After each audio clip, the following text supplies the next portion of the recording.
నిన్నటి వాక్య భాగంలో ఇక చోటుకు వచ్చి ఆగిపోయాం. ఈ విషయాన్ని ఎక్కువ వివరించలేదు నేను. ఎక్కడంటే ఇప్పుడు చదివిన వచ్చిన భాగంలో ఏంటంటే, ప్రభు చిత్తానుసారముగా శిథిలమైపోయిన నీ పరిశుద్ధ స్థలం మీదకి నీ ముఖ కాంతి, నీ ముఖ ప్రకాశం రానిము అనే వాక్య భాగాన్ని మీ ముందు పెట్టాలని ఆశపడుతుంటున్నాను నేను.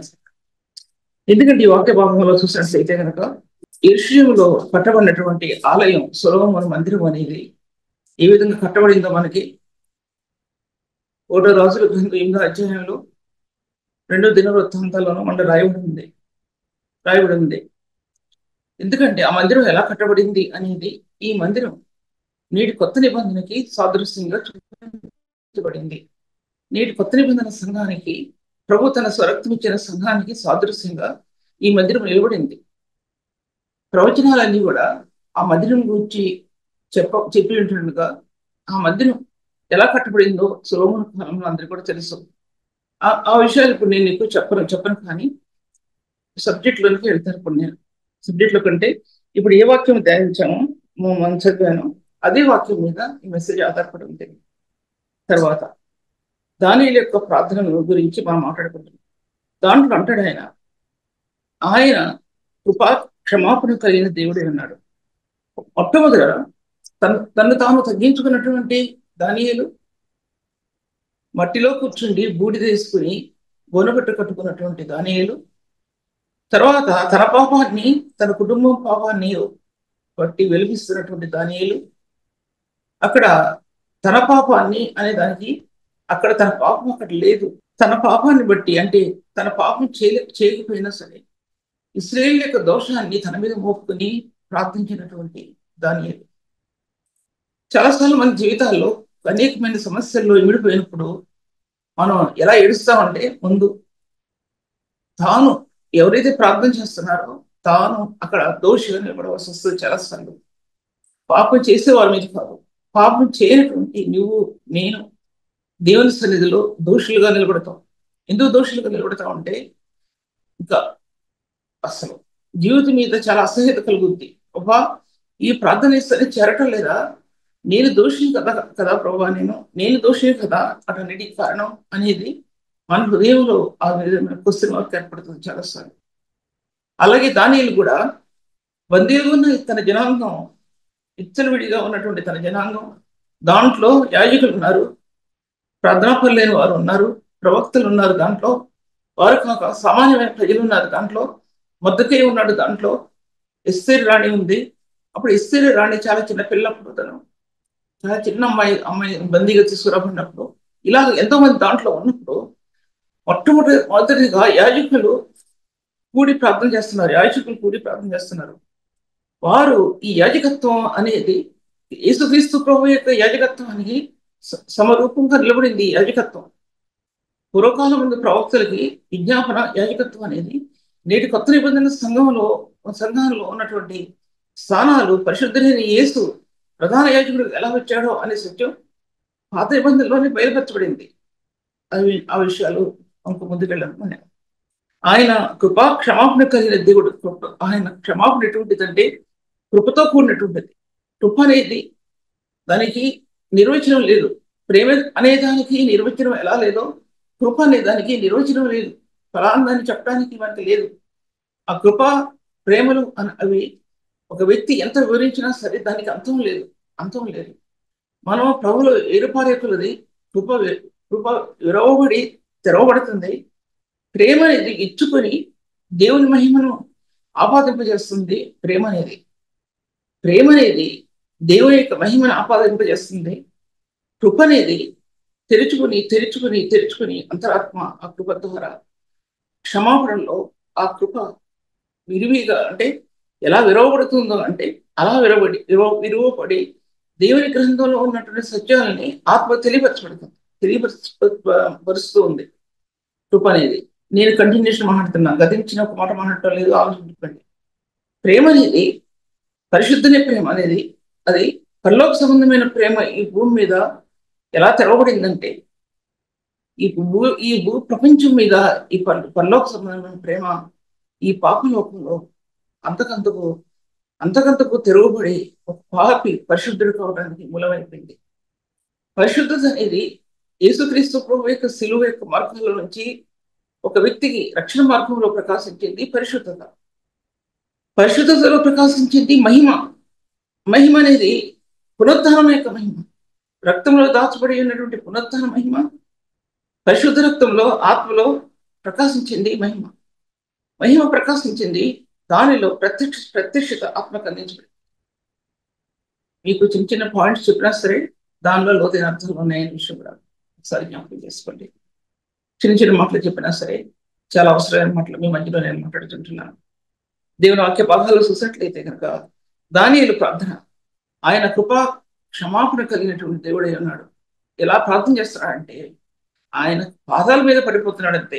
ప్రభా 70 సంవత్సరాలు బందీలుగా ఉన్నటువంటి ఇశ్రాయేలు జనాంగం 70 సంవత్సరాల తర్వాత మందిరం కట్టబడవలసినటువంటి ఆ యొక్క ప్రవచనం నెరవేర్చబడుతుంది ప్రభా, నెరవేర్చబడుతుంది, 70 సంవత్సరాలు పూర్తి అయిపోతాయి అని దావీదు యొక్క అక్రందన అన్నమాట. దాంట్లో ఆయన దానియేలు చేసిన ప్రార్థనలో కృపాక్షమాపణ అన్నాడు. మోషే చేసిన ప్రార్థనలో 34 అధ్యాయం 6-7 వచనాలు నిర్గమకాండంలో కృపాసత్యములు గల దేవుడైన యెహోవా అన్నాడు మోషే. ఒక్కొక్క యాజకుడు, ఒక్కొక్క ప్రవక్త దేవుణ్ణి లేక క్రీస్తుని బయలుపరిచిన విధానం పరిపరి విధాలుగా ఉంది. మీకొకలాగా దేవుడు తెలిస్తే నాకొకలాగా దేవుడు తెలియపరిచాడు. ఎంత వేరు వేరు విధాలుగా ప్రభు యొక్క మార్గాలు తెలియపరచబడినప్పటికీ కూడా అవి క్రీస్తు రక్తం ద్వారా ఒక పుష్పంలో రేఖలు ఎలాగా వికసించి ఉన్నాయో అలాగే ఈ దర్శనం కూడా క్రీస్తు యొక్క శిలువ యొక్క మార్గాల నుంచి దర్శనం ఆత్మకి ఇవ్వబడింది. అంతా ఒకటే, పుష్పరేఖలు వేరువేరుగా ఉండవు, ఒకేలా ఉంటాయి. దర్శనం ఆత్మకి. దర్శనం అంటే మీకు దర్శనం గురించి మాట్లాడట్లా. దర్శనం అంటే ప్రత్యక్షత, ఆత్మ యొక్క ప్రత్యక్షత. ఈ ప్రత్యక్షత ప్రభుని ఎరిగిన విధానంలో ప్రత్యక్షత పలు విధమైనటువంటి రీతిలో ఆత్మకు అనుగ్రహించబడింది ఈ దర్శనం. ఎఫెసీ పత్రిక 1వ అధ్యాయం మీ మనోనేత్రములు వెలిగింపబడినందున అంటాడు. దాంట్లో అడిగినందున మీ మనోనేత్రములు వెలిగింపబడినందున ఆయన మిమ్మల్ని పిలిచిన పిలుపు నేను నిరీక్షణ ఎట్టిదో క్రీస్తు చేసినందు వినియోగపరిచిన బలాత్సరమైన మట్టు విశ్వసించు ఆయన చూపుతున్న తన శక్తి యొక్క అపరిమితమైన మహత్యం ఎట్టిదో మీరు తెలుసుకోవాలి అన్నాడు. దాంట్లో ఒక విషయం అండి, చాలా మంచి మామూలు ఒక విషయం కాదు అది. మనోనేత్రాలు వెలిగించబడినందున, ఒక మనోనేత్రాలు వెలిగించబడితేనే క్రీస్తులో అన్న ఆత్మ యొక్క ఫలం ఎలా ఉందో అర్థమవుతుంది. క్రీస్తు యొక్క క్యారెక్టర్ అంటే ఏంటో అర్థమవుతుంది. మనోనేత్రాలు వెలిగించబడితే మనోనేత్రాల్లో క్రీస్తు రక్తధారలు అది ప్రోక్షించబడటం అనేది ఒక్కసారి కాదు, జీవితకాలం అంతా కూడా ప్రోక్షించబడే స్థానం అనేది ఒక యాజకునికి, ఒక ప్రవక్తకి దేవుని విశ్వాసించిన వానికి ఈ ప్రోక్షణ అనేది నిత్యం జరుగుద్ది. ఏ వ్యక్తి కూడా సేవకుడు గతించిన అనుభవాల మీద ఆధారపడ్డం. నిజమైన సేవా జీవితం అనేది ఎప్పటికప్పుడు తన కన్నీళ్లు ప్రభు దగ్గర కుమ్మరించుకుంటాడు. నేను సంఘమునికి ఇవ్వాల్సిన దర్శనంలో ప్రభా నేను వెనకబడిపోయానా? సంఘం ఇంత బలహీనంగా ఉండడానికి కారణం ఎవరు? అది నేనే కదా అనుకున్నప్పుడే సంఘం బలపడుతుంది. నేను కాదు నువ్వు అంటే కనుక అది సంఘం బలపడదు. ఇతరుల మీద నేరం మోపడానికి ఒక సేవా జీవితం లేదు. ఇతరుల జీవితాల్లో క్రీస్తు యొక్క నూతనమైన జీవాన్ని తీసుకురావడానికి సేవా జీవితంలో సేవకుడు అనబడిన వ్యక్తి క్రీస్తు శిలువ దగ్గరికి రావాల్సిందే. ఆ జీవం అనేది మామూలు జీవం కాదు. మరణంలో నుంచి జీవం బయటికి ఉత్పన్నమైంది శిలువలో. ఈ జీవం పాపైన మానవునికి విమోచనిచ్చింది. పరిశుద్ధుడైనటువంటి వ్యక్తికి అతి పరిశుద్ధమైన స్థలాల్లో ఉన్నటువంటి స్వాస్థ్యాన్ని అందించింది అన్నమాట అర్థం. తర్వాత విస్తారమైన కృపా సత్యం గల దేవుడైన యెహోవా.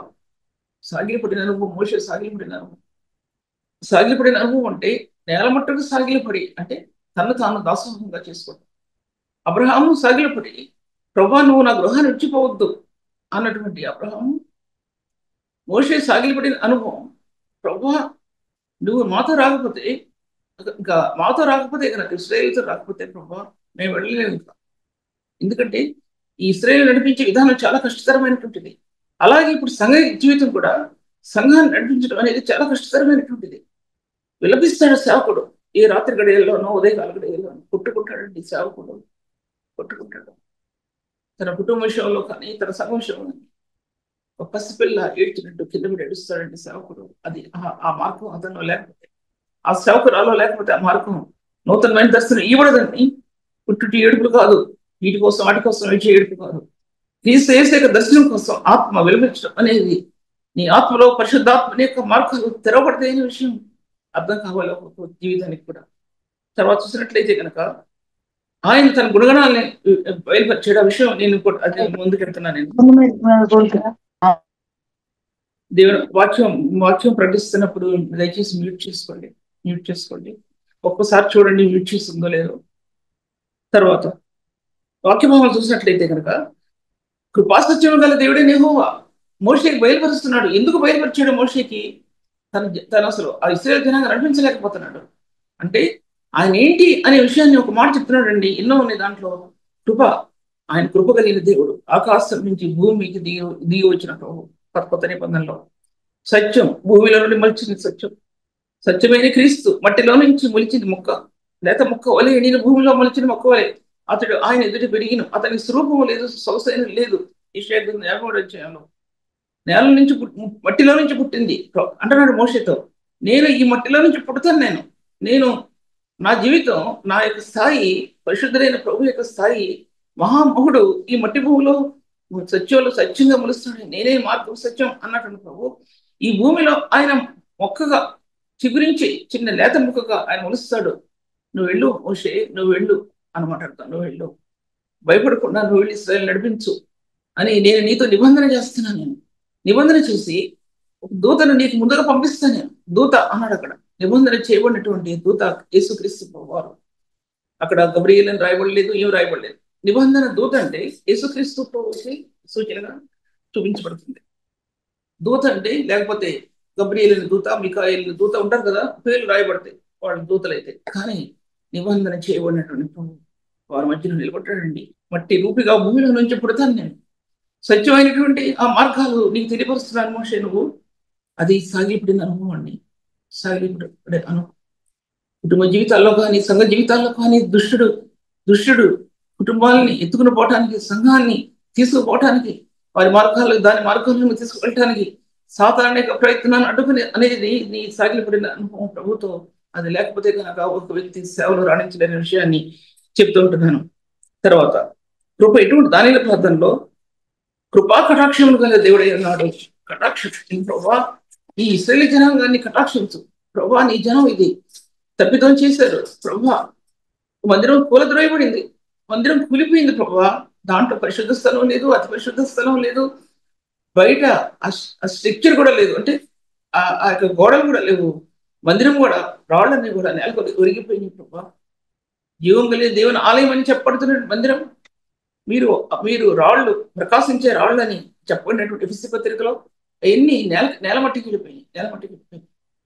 దేవుని యొక్క మందిరం కట్టబట్టం అనేది భూమి మీద అనేది అనాదికాల సంకల్పం. అది అనాదికాల సంకల్పంలో ప్రభు ఆది కాండంలో మొదటిలోనే ఆ యొక్క స్థానాన్ని ఏబు గ్రంథంలో 38 అధ్యాయాలు చూపించాడు. ఆయన రాయి వేసాడు భూమి మీద.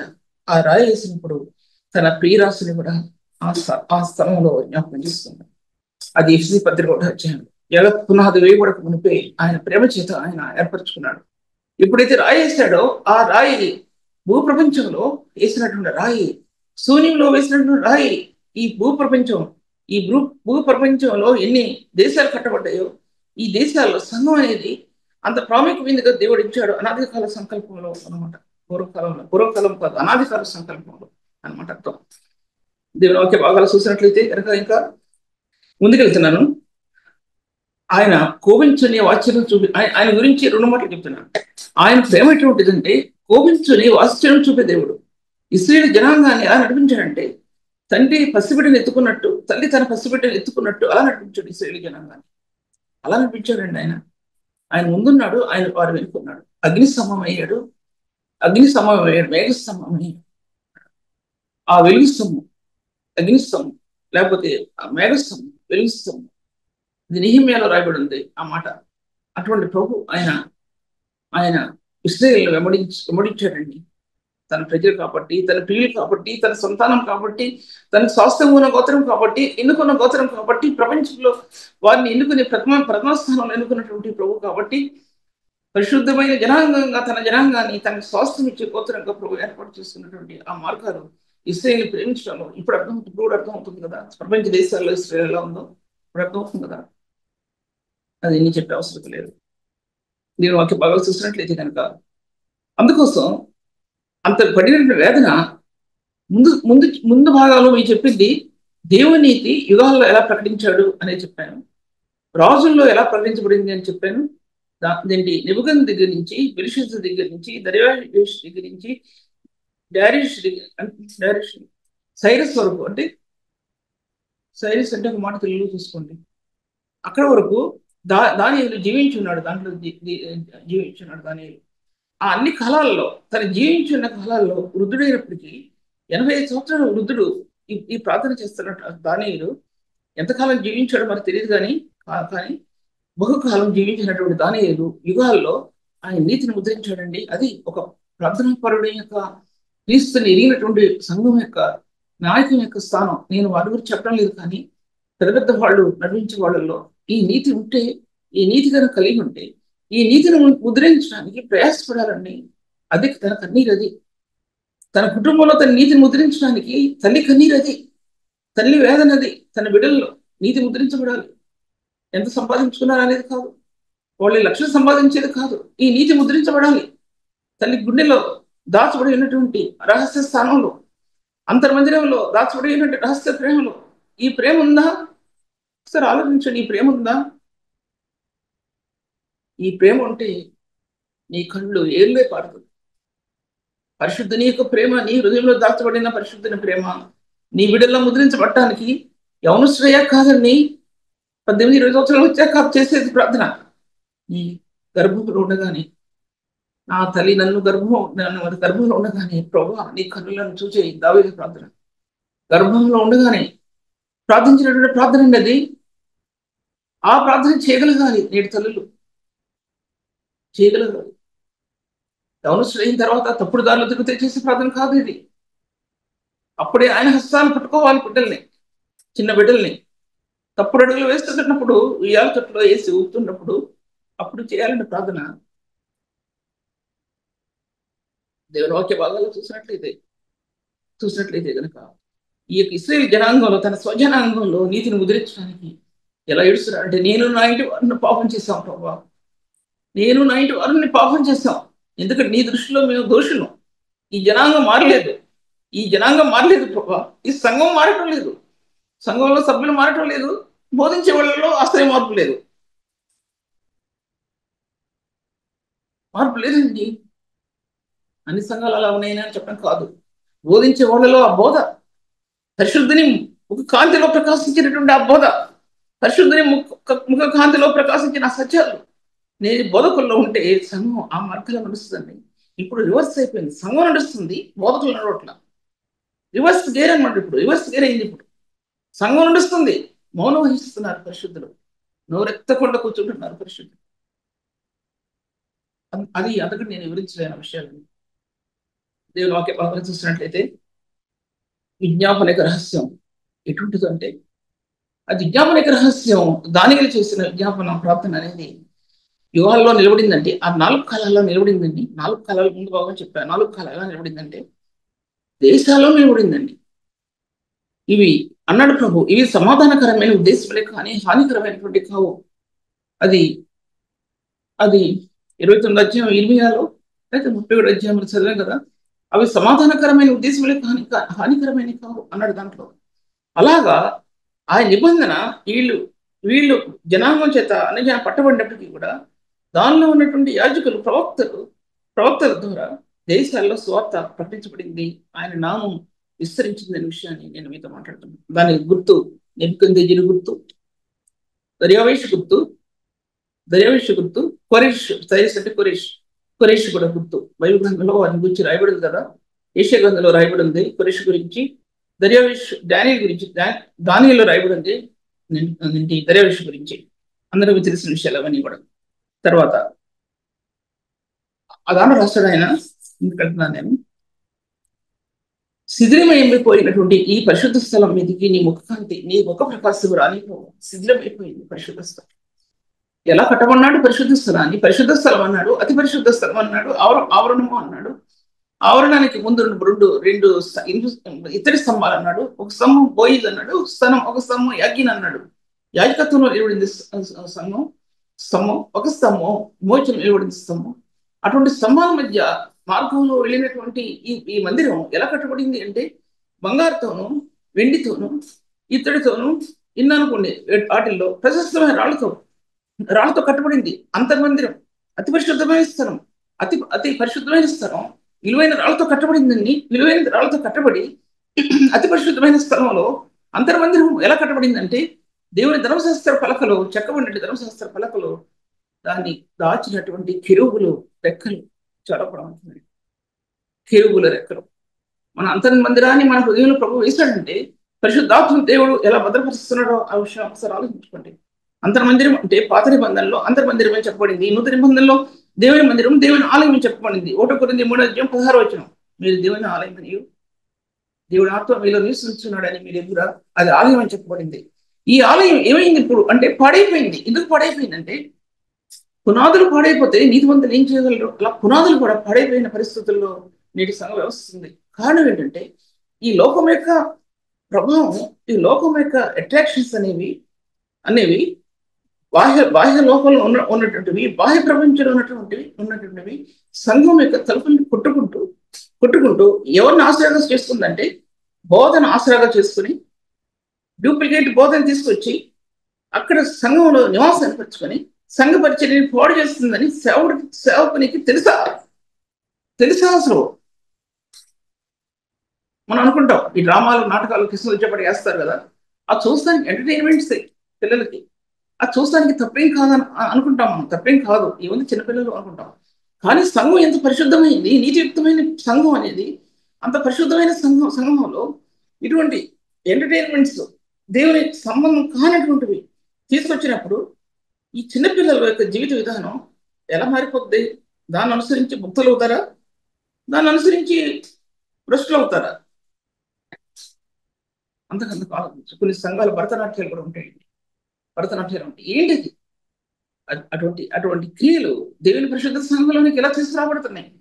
పరిశుద్ధులైనటువంటి వారు, నాయకులైనటువంటి వారు, స్త్రీలు అవనండి, బ్రదర్స్ అవనివ్వండి, సిస్టర్స్ అవనివ్వండి, ఇటువంటివి సంఘంలో అనుమతించడం వలన సంఘ వ్యవస్థ చెడిపోతుందంటే పరిశుద్ధ స్థలంగా ఉండవలసిన సంఘం, పరిశుద్ధ మందిరంగా కట్టబడవలసిన సంఘం, దేవుని యొక్క ముఖ కాంతిలో ప్రకాశించవలసిన సంఘం పాడైన చోట్లు అధికమైపోతున్నాయండి. పాడైన చోట్లు అంటే ప్రకాశించలేని స్థలాలు. అవి అటువంటి స్థలాల్లో ఒక వ్యక్తిని ఉంటే సంఘాన్ని ప్రకాశింపచేయడానికి అతను అంగీకరించడండి. ఎవరైనా ప్రార్థనా పరులు అయితే వాళ్ళని పక్కన పెడతారు, ఒక వాక్యోపదేశకులు అయితే వాళ్ళని పక్కన పెడతారు. సంఘం ఉన్నతమైన స్థాయిలో తీసుకురావడానికి ఆ వ్యక్తి ప్రయాసపడ్డాడు. ఎందుకంటే తనకంటే ఇంకొకళ్ళ గనులు ఉండడానికి వీల్లేదు. ఇప్పుడు నేటి సంఘ వ్యవస్థలో జరుగుతుంది. కానీ బోధించే బోధకులు ప్రార్థనాపరులు అయితే ఆయనలో ఉన్న ఆత్మ, వారిలో ఉన్న ఆత్మ ఎక్కడ సంఘంలో కూర్చున్నారో, ఎక్కడ టచ్ అవుతుందో ఆ వ్యక్తి నిలబెట్టుకుంటారు, లేక నిలబెట్టుకోరు. ఇటువంటి సంఘ వ్యవస్థలు జరగడం వలన సంఘ వ్యవస్థ పడైపోయిందండి. నేను ఇంకా చాలా ఉందని చెప్పడానికి కుదరదు. పాడైపోయింది. కానీ పరిశుద్ధులైన ఆయన జనాంగ సంఘంలో కార్చే కన్నీరు, పరిశుద్ధులైనటువంటి ప్రియులు, సంఘ సభ్యులు కార్చే కన్నీరు, అది దేవుని సంఘం నిలబడిందని చెప్పడానికి ఎంతో సంతోషిస్తున్నానండి ఈ విషయం మాత్రం. తర్వాత అంతర్మందిరంగా దాచబడినటువంటి ఆ యొక్క స్థానాలు లేవికాండాలు దాచబడింది. చక్కటి పేరు రాయబడింది. బహు లోతైనటువంటి స్థానం అంతర్మందిరం. ఎవరికి కనబడినటువంటి స్థానం అది. లోపల ధర్మశాస్త్ర పలకలు కప్పినటువంటి కిరూబుల హస్తాలు, ఆ కిరూబుల హస్తాలు కడైన ఉన్నాయి. ఆఖరి వరకు కూడా అలాగే ఉన్నాయండి. పరిశుద్ధాత్మ దేవుడు ఈ యొక్క దేవుని వాక్యాన్ని, ఆయన ధర్మశాస్త్రాన్ని ఓ హృదయంలో భద్రం చేసి ఆయన హస్తాల్లో దాచిపెట్టాడన్నది ఆ సంపద, పరిశుద్ధాత్మ యొక్క సంపద పరిశుద్ధాత్మ యొక్క సంపద ఎన్నో అని చెప్పడానికి నేను ఇప్పుడు చెప్పేది అతి పరిశుద్ధ స్థలం గురించి మాట్లాడుతుంటున్నాను. తర్వాత ఈ యొక్క అతి పరిశుద్ధమైన స్థలంలో సొలొమోను కాలంలో దిగి వచ్చిన తేజోమహిమ అందులో దాచిపెట్టబడి ఉందండి. ఎక్కడ దాచిపెట్టబడి ఉంది తేజోమహిమ అంటే ఆ యొక్క ధర్మశాస్త్రంలో, గ్రంథంలో, వాక్యంలో తేజోమహిమ దాచిపెట్టబడిందండి. ఆ తేజోమహిమలో నుంచి వచ్చినటువంటి ధర్మశాస్త్రం, ఆ ధర్మశాస్త్రంలో చెక్కబడినటువంటి రాతి పలకల్లో చెక్కబడినటువంటి వాక్యం అక్కడ తాగిందండి తేజోమహిమ.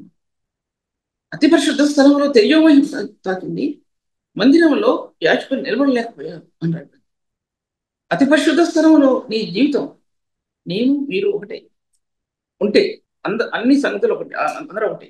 ఆ స్థలం కోసం, అతి పరిశుద్ధమైన స్థలం కోసం, అంతర్మందిరంలో, నీ రాత్రి కాలంలో, నీ రహస్య కాలంలో, రహస్య స్థలాల్లో, అంతర్మందిరంలో ప్రభుతో నీ సంబంధం ఏంటి? ప్రభుతో నీ సంబంధం ఏంటి? అది ఉంటేనే సంఘం యొక్క కాంతి, సంఘంలో క్రీస్తు ముఖ దర్శనం అక్కడ ఉంటుంది, అది ఉండదు. అక్కడ చూసుకొని చెప్పగలం ఎవరెటువంటి వాళ్ళు. విమోచనలో ప్రకాశించిన జ్ఞానం, విమోచన కార్యంలో ప్రభువైన యేసు ధర్మశాస్త్ర సంబంధమైన స్థానాల్లో, ఆయన అతి పరిశుద్ధమైన స్థలాల్లో ఆ ప్రభు వెళ్ళి ధర్మశాస్త్రాన్ని సమాప్తి చేసి, ఆయన పాత నిబంధన యొక్క ఆ జ్ఞానాన్ని నూతన నిబంధనలో ఏకం చేసుకొని శిలువ యొక్క జ్ఞానంగా ప్రత్యక్షపరిచాడు ప్రభు అనే విషయం నేను మీతో మాట్లాడుతుంటున్నాను. తర్వాత నానా విధమైన జ్ఞానం ఎలా ఉందో, నానా విధమైన కృప ఎలా ఉందో, కృపా సత్యాలు ఎలా నానా విధాలుగా ఉన్నాయో, పరిశుద్ధ కణాచారాలు ఎలా నానా విధాలుగా ఉన్నాయో, మహిమ యొక్క కణాలు నానా విధాలుగా ఎలా ఉన్నాయో దేవుని గ్రంథంలో లిఖించబడ్డాయి. నేను నానా విధమైన జ్ఞానం విషయాన్ని నేను మీతో నానా విధమైన జ్ఞానం అనేది రూమి 1 కొరింథీ రాసిన పత్రిక 11 అధ్యాయం 9 అధ్యాయం చూసుకోండి. దాంట్లో రాయబడి ఉంది నానా విధమైన జ్ఞానం. నీది కృపావరాలు నానా విధంగా ఉన్నాయి, జ్ఞానం కూడా నానా విధాలుగా దాంట్లో చెక్కబడింది. బుద్ధి విషయంలో జ్ఞానం, ఆత్మ విషయంలో జ్ఞానం, ఎన్నో దాంట్లో రాయబడ్డాయి. అది ఇప్పుడు నేను చెప్పట్లేదు, ఇప్పుడు నేను అది కూడా చెప్పడం లేదు. తర్వాత జ్ఞానం అనేది కొత్త నిబంధనలో దాచిపెట్టబడింది. పాత నిబంధనలో దాచిపెట్టబడినటువంటి జ్ఞానం మహిమలో నుంచి ప్రకాశించింది. ఆకాశం నుండి వచ్చినటువంటి ఆ మహిమ ప్రార్థనలో కుమ్మరించబడింది. మహిమ నేటి కొత్త నిబంధన సంఘంలో పరిశుద్ధుల ప్రార్థనలో దేవుని యొక్క మహిమ కుమ్మరించబడింది. ఈ మహిమ జ్ఞానాన్ని విస్తరింపచేసింది, వివేచన కలిగిన ఆత్మను విస్తరింపచేసింది, సత్య స్వరూప యొక్క దర్శనాన్ని ఆత్మకి ఇచ్చింది. ఈ మహిమ పాపైన మానవ హృదయంలో పాపాన్ని కాల్చివేసి ఆ మహిమ దిగి వచ్చింది. అతి పరిశుద్ధమైన స్థలాల్లో ప్రకాశించింది మహిమ, ప్రార్థనలో ప్రకాశించిన మహిమ. అది నేను దీంటి 3 రాజుల 8 అధ్యాయంలో, దినవృత్తాంతాల్లో 2 దినవృత్తాంతాల్లో, దీంటి 7 అధ్యాయాలు రాయబడి ఉంది. అటువంటి మహిమ ప్రకాశించింది. అది షకీనా మహిమ. నేటి కొత్త నిబంధన సంఘంలో శిలువ యొక్క మహిమ, ఆయనకు గాయాల్లో ఉండి స్రవించిన రక్తంలో ఆ మహిమ, రక్తం పరిశుద్ధ స్థానాల్లో ఇచ్చిన రక్తం, ఆ రక్తంలో మహిమ కలిగిన ఆ స్వరూపం ఆ రక్తంలో దాచిపెట్టబడి ఉంది అనే విషయం ఒకసారి అర్థం చేసుకోండి. చెప్పడం అనేది వివరించి చెప్పడం అనేది కుదరదు.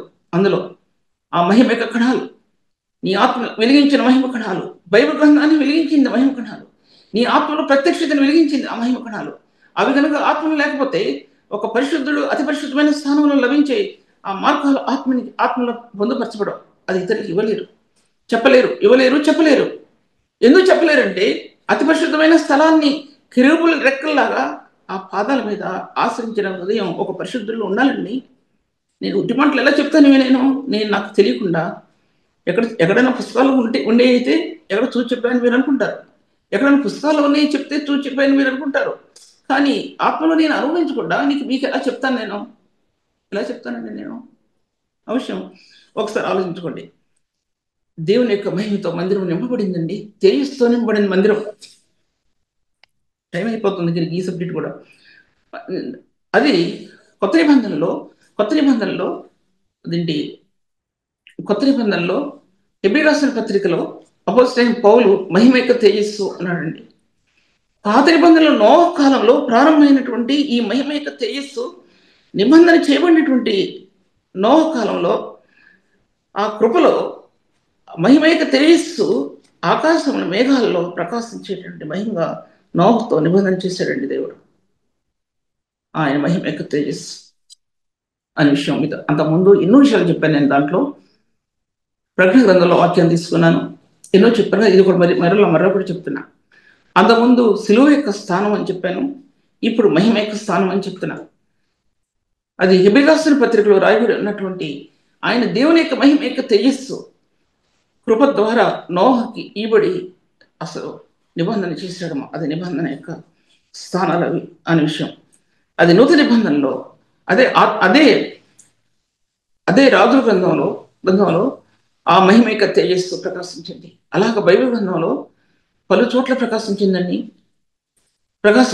సీనాయి కొండ మీద దగ్గర నుంచి 24 అధ్యాయం నిర్గమకాండంలో మహిమ యొక్క నీలికాంతమయమైనటువంటి ఆ తేజస్సు దగ్గర నుంచి ఇశ్రాయేలు పక్షంగా నిలబడినటువంటి ఆ కాంతి ఎలాగుందో అలాగే మందిరంలో నిలబడినటువంటి ఆ కాంతి నేటి కొత్త నిబంధన సంఘంలో అదృష్టమైన దేవుని స్వరూపంతో సంఘం కట్టడానికి ఆ మహిమ యొక్క తేజస్సు సంఘం నిలబడటానికి సేవకుని యొక్క కన్నీళ్లు పారాలండి. ఏరులే పారాలి. ఒలకడం కాదు, చుక్కలు ఒలకడం కాదు, లేనిపోయిన చుక్కలు ఒలకడం కాదు. అక్కడ నీ కన్నీరు ధారలే పారాలండి. ఆ ప్రేమ నీలో ఉంటే ఆ వేదన ఉంటుందండి. నీలో లేకపోతే ఆ వేదన ఉండదు. నా హృదయంలో ఉంటే వేదన ఉంటుంది, లేకపోతే ఆ వేదన ఉండదు. లేనిది మీకు చెప్పడం నాకు కుదరదు. నాకు ఏ వాక్యం కూడా లేని విషయాలు మీ మధ్య నేను వివరించడానికి నా వల్ల కాదండి సేవ చేయటం. ఒక చిన్న దాన్ని, నేను అందరికంటే చాలా అల్పురాలని, అటువంటి దాన్ని ఇక్కడ నేను నిలబడ్డానంటే ఎంత దేవుని కృప నా మీద ఉందో అది ఆలోచించండి. అది అంత తప్పితే నాలో చూడదగినవి, మెచ్చుకునదగినవి ఏమీ లేవు. చెప్పాలంటే ఏమీ లేవు. ఈ ప్రభు పరిచర్య కోసం ఎన్ని నిందలు అనుభవించాలో, ఎన్ని అవమానాలు అనుభవించాలో, ఎంతమంది హేళన చేస్తారో స్టేజ్ మీదకి వస్తే. కానీ నాకు కావాల్సింది అది కాదు.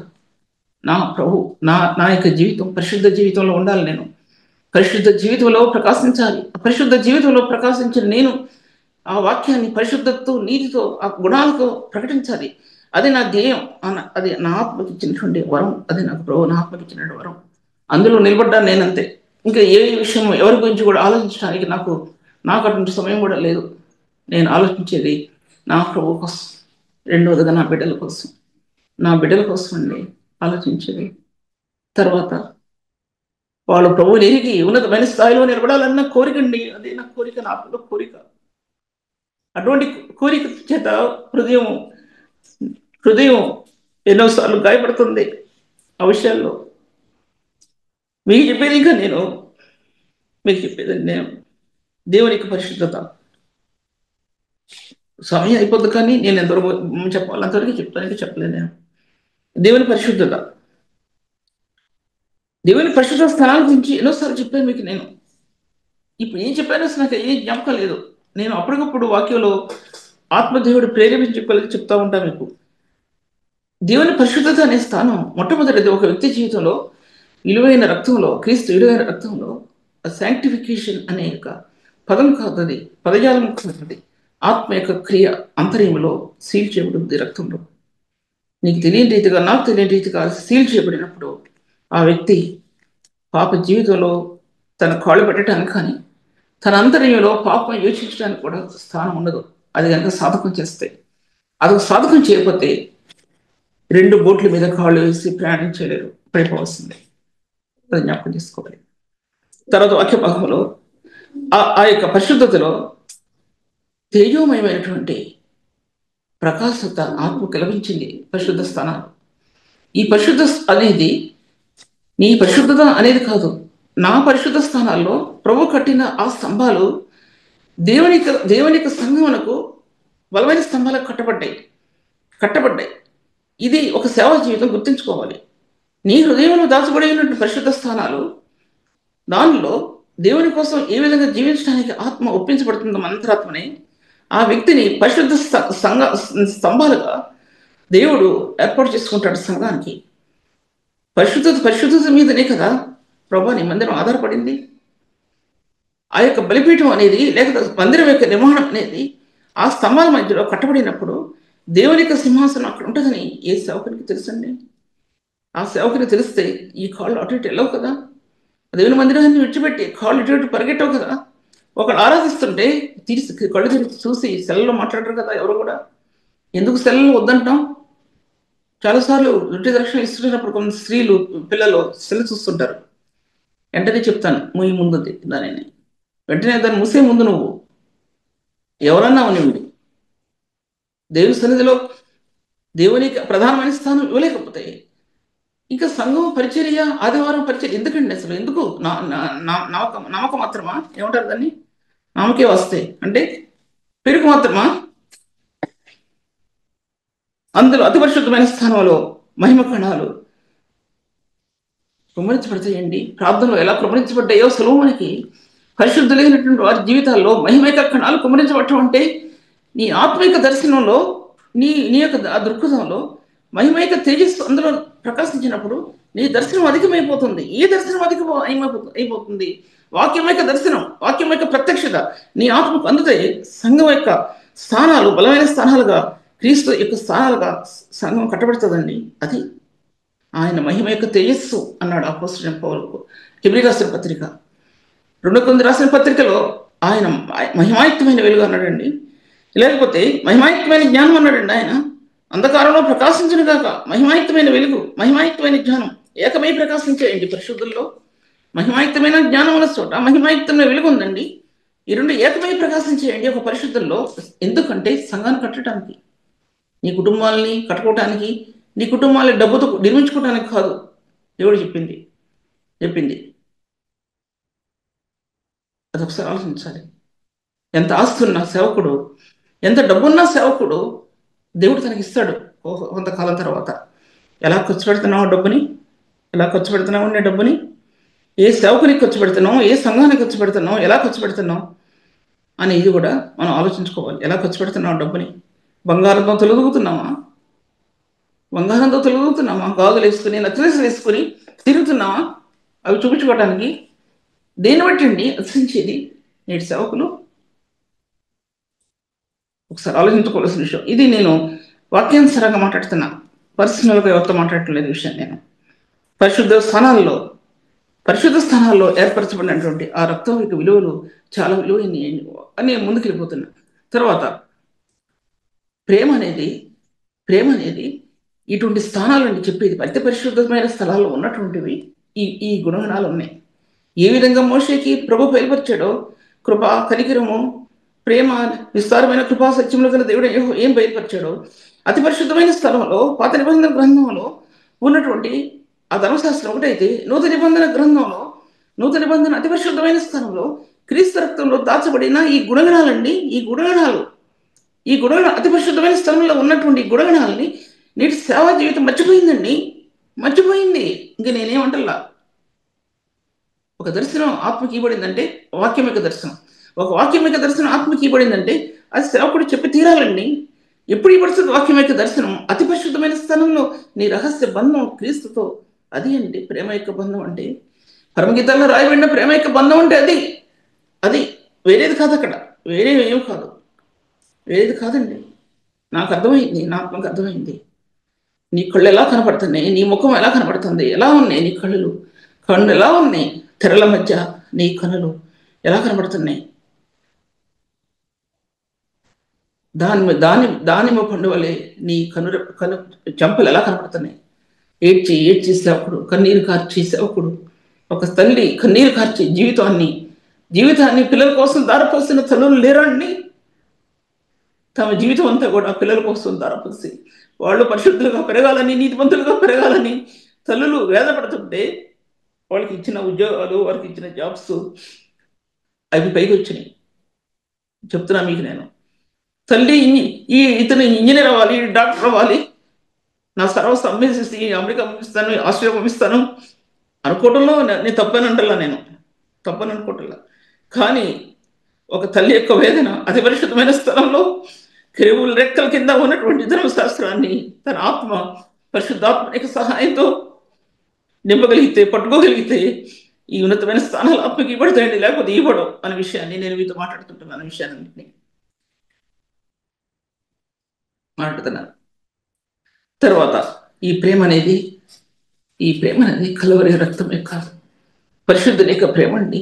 ఈ కణాలే ఈ బైబిల్ గ్రంథంలో కూడా ప్రతి చోట నింపబడ్డాయి, ప్రతి స్థలంలో నింపబడ్డాయి, ప్రతి చాప్టర్లో నింపబడ్డాయి. పాత నిబంధనని కొత్త నిబంధన ఏకం చేసింది ప్రేమ. మధ్యలో సిలువ యొక్క ప్రేమ. ఈ ప్రేమ పరిశుద్ధులైన ప్రభు ధర్మశాస్త్రాన్ని బట్టి కోపం తెచ్చుకున్న సిలువ యొక్క రక్తాన్ని బట్టి, నూతన నిబంధన ఉన్న క్రీస్తుని బట్టి, తన కుమారుడైన క్రీస్తుని బట్టి ఆ కోపాన్ని మరల్చుకున్నాడు ఎన్నోసార్లు. మోషేకి సెలవిచ్చినట్లు కృపా సత్యాలు కలుస్తున్నాయి. భూమిలో నుండి సత్యం వచ్చింది. ఆయన శరీరం వచ్చింది భూమిలో నుంచి అనే సత్యం మోషేకి చూపించబడిందండి. దావీదుకు చూపించబడింది అని చెప్పలేను కాబట్టి, రిఫరెన్సెస్ తెలిసిన సరే చెప్పలేను కాబట్టి, సమయం కూడా అయిపోతుంది కాబట్టి ఇంక నేను 5 నిమిషాలు ముగించాల్సి వస్తుంది. 5 నిమిషాలు ముగించాల్సి వస్తుంది. నేను వాక్య భాగంలో ఇంకా చూసినట్లయితే కనుక అది దాని తర్వాత ఇక ఆయన దానియేలు ప్రార్థన చేయించుండగా, ప్రభువా ఈ పరిశుద్ధ పర్వతం నీ కాంతి ప్రకాశింపు చేయమని ప్రార్థన చేస్తూ ఉంటుండగా, అతి ప్రకాశమానుడైనటువంటి గబ్రియేలు మనుషుడు సాయంత్రపు బలి అర్పించిన సమయం నన్ను ముట్టెను అని రాయబడింది. ఆ వాక్యం నేను అంత ధ్యానించలేదు, కానీ 2 మాటలు చెప్తున్నాను దాంట్లో. అతి ప్రకాశమానుడైనటువంటి గబ్రియేలు దూత, ఈ గబ్రియేలు దూత బైబిల్ గ్రంథంలో చాలా చాలా చాలా సార్లు ప్రత్యక్షమయ్యాడు. ఆయన నూతన నిబంధనలో మరీకు ప్రత్యక్షమయ్యాడు, యేసేపుకు ప్రత్యక్షమయ్యాడు, ఇలా కొంతమందికి ప్రత్యక్షమయ్యాడు. ప్రభు ప్రత్యక్షమయ్యి దేవుడు సెలవిచ్చిన వర్తమానాన్ని వాళ్ళకి చెప్పాడు గబ్రియేలు దూత. అదే గబ్రియేలు దూత దానియేలు ప్రత్యక్షమై అని రాయబడి ఉంది. దానియేలు ప్రత్యక్షమై అంటే దానియేలు ప్రార్థన చేయటం ఊహించగానే ఇంకా పలుకుతూ ప్రార్థన చేయుచుండగా, పవిత్ర పర్వతం కొరకు నా దేవుడిని యెహోవా ఎదుట నా పాపమును నా జన్మ యొక్క పాపమును ఒప్పుకొని నా దేవుని విజ్ఞాపన చేసుకున్నాను. అతి ప్రకాశమానటువంటి గబ్రియేలు మనుషుడు సాయంత్రపు బలి అర్పించే సమయం నన్ను ముట్టెను అన్నాడు ప్రభు. బలి ఆ దినాలు బలులు అర్పణలు చేసే ఉదయకాలం, రాత్రికి సాయంకాలం అర్పించేవారు. ఏమైనా పాపం చేస్తారేమో వీళ్ళు బలి అర్పణలు. అప్పుడు అంటాడు పాత నిబంధనలోనే అంటాడు ఆయన, బలి అర్పణయో నువ్వు కోరలేదు కానీ, దావీదు అంటాడు దాంట్లో, కోరలేదు కానీ విరిగినల్ని హృదయాన్ని నువ్వు కోరుకున్నావు ప్రభు నువ్వు. అది దావీదు ఎరిగాడు. వలల్లో విరిగినల్ని హృదయాన్ని దావీదు ఎరిగాడు. చాలా రిఫరెన్స్ ఉన్నాయి, ఏషియాలో ఉన్నాయి, దాంట్లో ఉన్నాయి. ఉందండి సబ్జెక్ట్లోకి అది దాన్ని కలపలేనప్పుడు సమయంలో 5 నిమిషాలు కాబట్టి. అలాగా తన అర్పణ ఎటువంటి అర్పణ అదేంటి బలి అర్పించే సమయంలో బలులు అర్పణలో సాయంకాల సమయంలో ఉదయకాల సమయంలో తీసుకొచ్చే బలి అర్పణ ఆ యొక్క జంతువులు వధించినప్పుడు అతి పరిశుద్ధ స్థలంలో సంవత్సరానికి ఒకసారి మాత్రమే యాజకుడు ఇదేంటి రక్తాన్ని చేతపుచ్చుకొని పరిశుద్ధ స్థలంలోని ప్రవేశిస్తాడండి. మనకు తెలుసు కదా అదంతా కూడా. నూతన నిబంధనలో ప్రభువే ప్రధాన యాజకుడు వచ్చి ఒక్కసారి ఆ పని చేసి ముగించాడనే విషయం కూడా మీకు అందరికి కూడా తెలుసు. అర్థాన్ని వివరించడం కూడా నేను వివరించలేనప్పుడు ఎందుకంటే ఆ సమయంలో మనం చాలాసార్లు ఈ వాక్యం చెప్పి ముగించేస్తాను. చాలాసార్లు మనం దేవుని స్తుతించే సమయం ఉంటుందండి. అంటే నల్లని హృదయంలో దేవుని స్తుతి ఆరాధన ఉంటుంది. అది ఆ స్తుతి ఆరాధన పరిశుద్ధుడు శిలో యాగం మీద అది ఆధారపడి ఉంది. వ్యక్తికి స్తుతి ఆరాధన అంటే ఏంటింటో చేయడానికి కాదు. అక్కడ నీ హృదయాంతరంగం ప్రభు ప్రేమకి దాసుడువై ఆ ప్రేమ ప్రత్యక్షతలో పరిశుద్ధునికి గుణగణాల్లో నీ ఆత్మ ఇచ్చుకున్నప్పుడు అంటే ఈ తెరవబడినప్పుడు, నీ ఆత్మ తెరవబడినప్పుడు, చెప్పిన గుణగణాలన్నీ కూడా తెరవబడినప్పుడు, పరిశుద్ధతలో, నీతిలో, ప్రేమలో, కనికరములో, మహిమలో అవన్నీ తెరవబడినప్పుడు ఆ బలి అర్పణ సమయం అంటే దేవుని స్తుతించే సమయంలో ఒక వ్యక్తి ప్రభుని కీర్తిస్తున్నప్పుడు అక్కడ ఆత్మ ప్రత్యక్ష తీయబడుతుందండి. ఎంతమంది తెలిసింది అది? నీ హృదయం కఠినమైన హృదయం యొక్క అంత మార్గాలు, కఠినమైనటువంటి హృదయం యొక్క స్థానాలు అక్కడ పగలగొట్టబడితే స్తుతి ఆరాధనలో. తెలుసా సంగతి?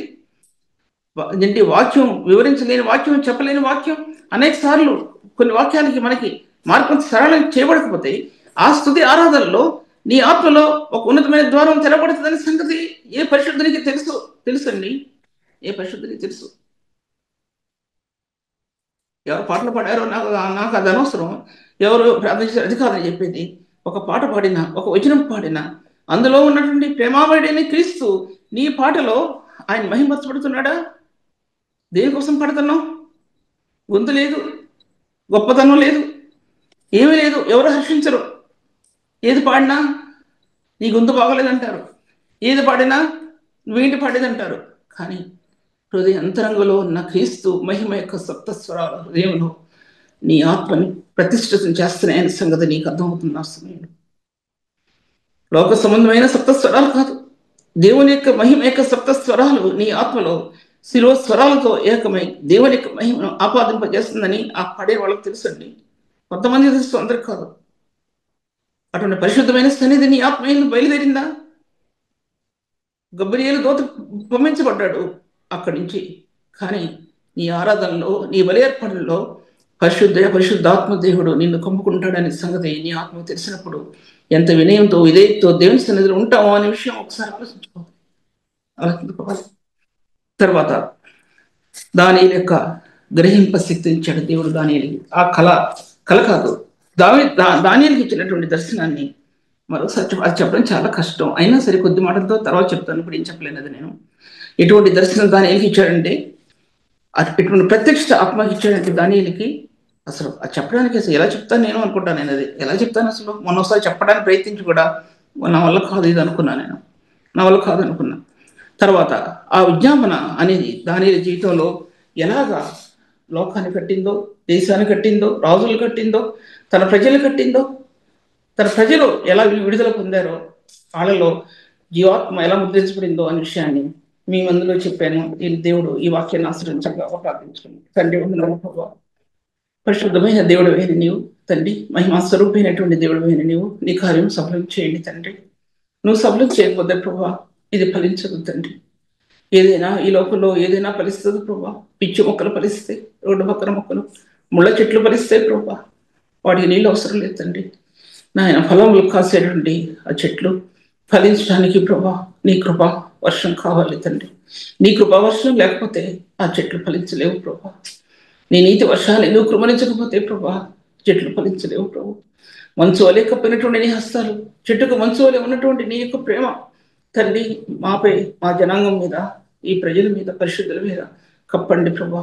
నీ వస్త్రం చెంగుతో కప్పండి ప్రభా. మీరు ఆశీర్వదించమని, పరిచర్య జీవించమని యేసు నామములో స్తుతించి వేడుకుంటున్నాను తండ్రి.